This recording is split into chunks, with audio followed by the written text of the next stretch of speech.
How are you, Kingsville?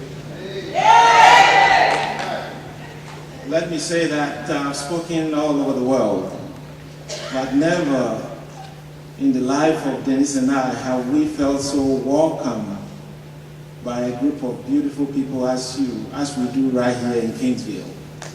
Thank you very much for the warm welcome. The MC made a remark that it looks like we may be few, but let me also say that there are more people present here than was present during the Declaration of Independence.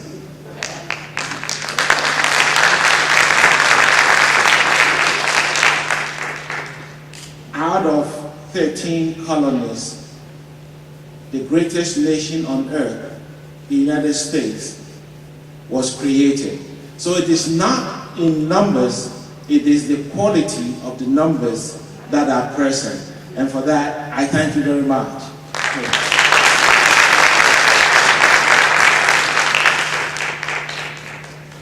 I have not come to tell you about my accomplishments because they don't matter. Not many people on the face of the earth have a high school degree, nor do we have a lot of people who have a bachelor's degree or a master's degree. I have been blessed by the Creator to have 2 doctorate degrees, but that is not the reason why I'm here. I'm here to talk to you about something that is more powerful than you can ever imagine. That is a vision for victory. A vision for victory. I would like you to join me in saying this. A vision for victory. Now, I would like to thank Texas A&M University for giving me the opportunity to come and share this evening with you. And if you look at the demographic data, you will find out that the United States, now more than ever, is greatly diversified. We are diversified culturally, ethnically, racially, and linguistically. 1 out of every 5 adult Americans now has one of the family members who belongs to a different race than they are. If you look at the immigration data to the United States, you will find out that previously Europeans used to comprise most of the immigrants, but that has shifted in the preceding 25 years to Latin America, the Caribbean, Asia, and Africa. To compound this situation, we now know that there is a 10-fold increase in the number of children who cannot be classified as either black or white. This means there is an upsurge in interracial marriage, and also the birth rate of immigrants has skyrocketed. Now, this is the look of the children who are going to lead our country in the next few years. They do not have a racial identity.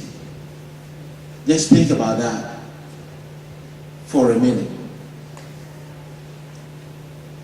Some people might take issue with diversity, the diverse species in our biosphere. We have even learned to harness some of the contributions, the values, and functions of these lower organisms to humanity. Yet we are the supreme creation on the face of the earth. That is the fact of the matter. There are more things that unite than divide us. Yet some have chosen to dwell upon the negative aspects of values that divide us and keep us separate. My brothers and sisters, I submit to you this evening that if we can allow mutual love and respect for one another, the issues that divide us would subside or go away.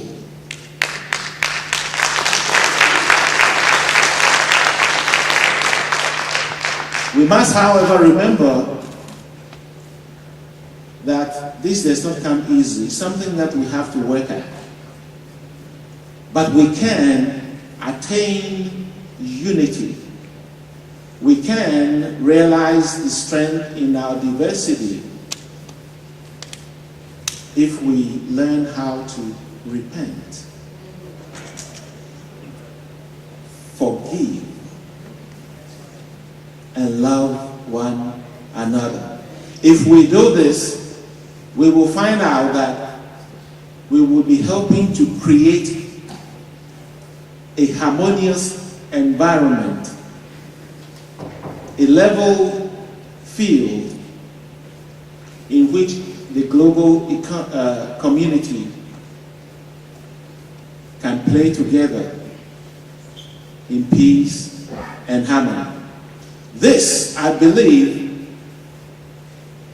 is the legacy of Dr. Martin Luther King and other leaders of social change like Mahatma Gandhi and Cesar Chavez.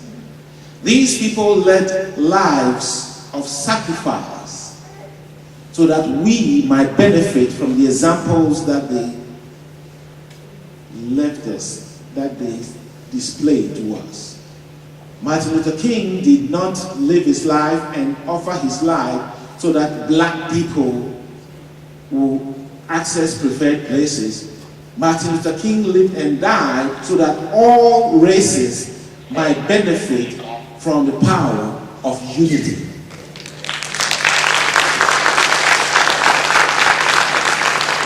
So did Mahatma Gandhi. So did Cesar Chavez. They didn't know any boundaries. DNA data show that all of us originated, 99.9% of us originated from the same stock, genetic stock.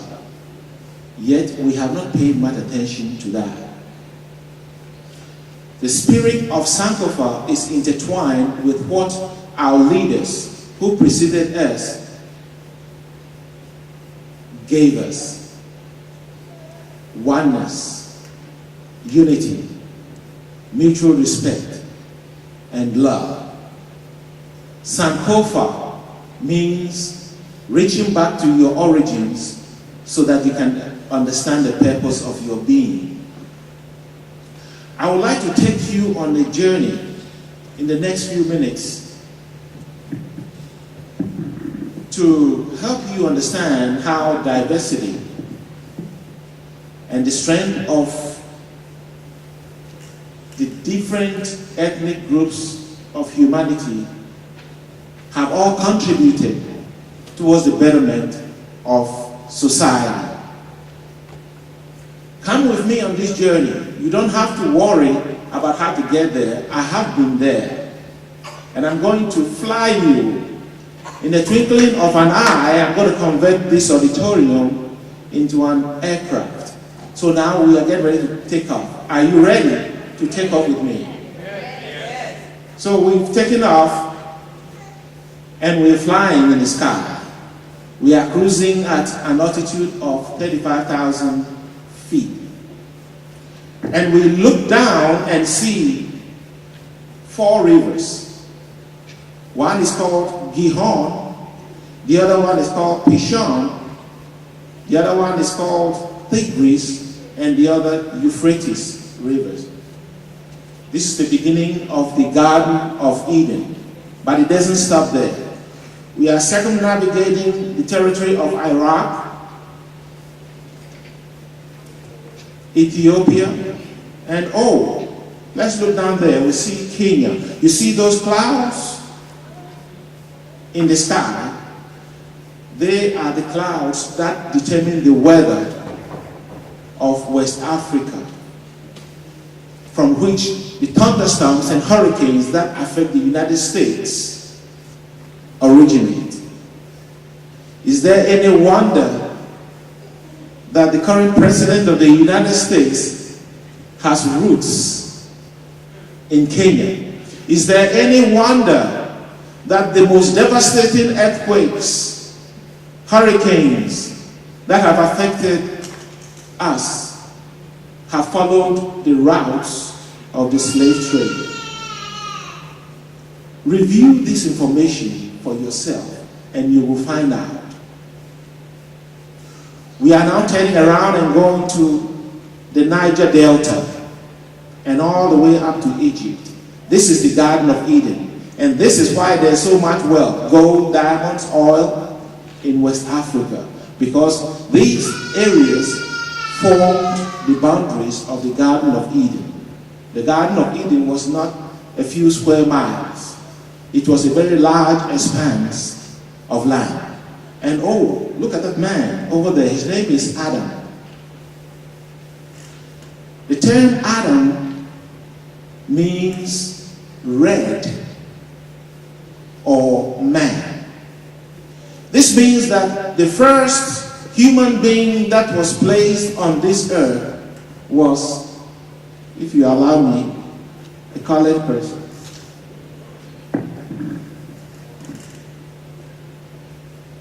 And of the lineage of Adam came Noah. Noah built an ark. Now, at the time that Noah built his ark, it had never rained on the face of the earth. It takes somebody with a brilliant mind to build a ship that can navigate in boisterous waters at a time when no one had seen rainfall or large expanses of water on land. Noah had 3 sons, Shem, Ham, and Japheth. Shem was the progenitor of the Caucasoid race. Ham was the progenitor of the Hamitic race or people of African descent. And Japheth was the progenitor of the Mongoloid or Asiatic people. So here we have a situation where the original person on the face of this earth was a person of color. Next in line, Noah had made contributions to navigation, and he was the divergent point for diversity on the face of this earth.